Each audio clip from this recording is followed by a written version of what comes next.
lorry drivers entering Kent without a negative COVID test, which they need, of course, now, don't they, to cross to France, could face fines of £150 under plans being considered by the Department for Transport. It's to encourage drivers to make sure that they get that test before they approach the border to prevent delays, because there are already changes, again, because of Brexit.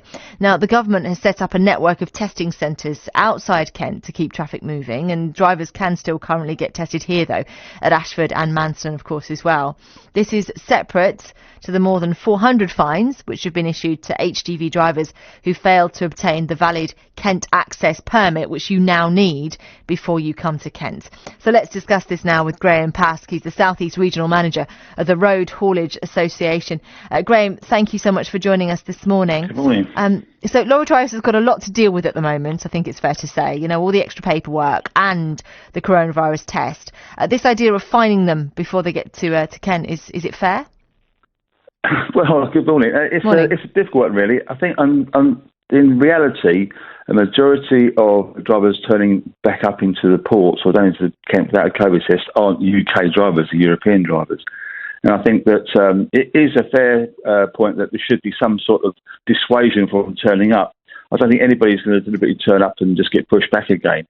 I think there's a lot of ways of dissemination of the information to the European drivers about the COVID tests is quite poor.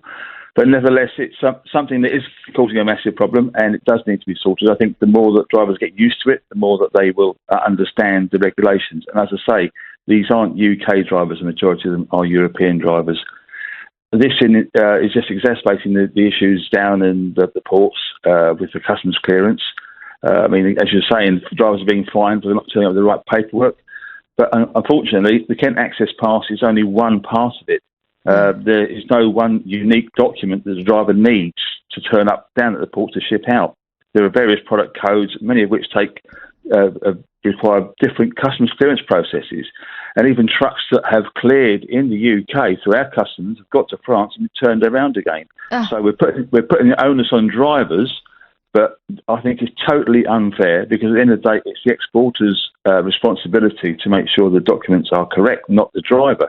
I mean, would a pilot of a passenger plane, which most passenger planes fly across the world with freight underneath, would the pilot of that plane be expected to know what documents are required for the export of the goods in his plane? No, he'll have a manifest, and that's been given to him by his office, and he happily flies away around the world.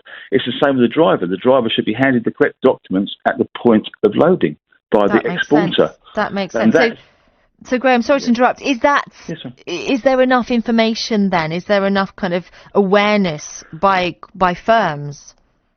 I think there's plenty of information out there, but unfortunately, I don't know if you've looked at it. But the more I look at it, the more answers I get, the more questions I have to ask, because there's no one simple flow. That's the problem. There are so many different variants exporting different types of goods around Europe, and I think that is the biggest issue.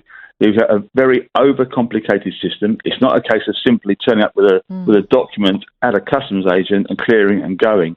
There are so many different facets to this. I mean, this is playing out in Northern Ireland, where supermarkets can't get products onto the shelves. Yeah. You know, and that's part of the UK. So this is the thing. It's not a driver issue. I mean, yes, the COVID testing is a driver issue, and that's something that needs to be addressed, and we need to try and educate. But I don't think finding people is an education.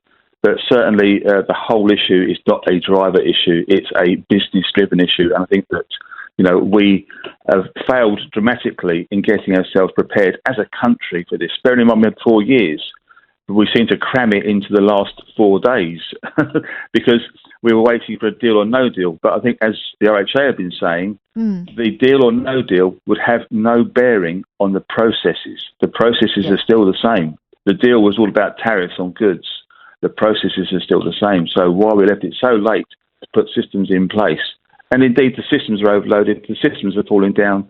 Customs agents the RHA, we have a brokerage, but we have stopped taking any more business on because, you know, we just have to deal with the people we've got. We cannot take any more on because the systems aren't coping with it. Graham, thank you for bringing us the latest this morning. Please do come back and talk to us in a few weeks and see how the systems are coping then. That would be great to get another update. Great. Thank you. Thanks, Graham. That's Graham Pask then, the South East Regional Manager at the Road Haulage Association.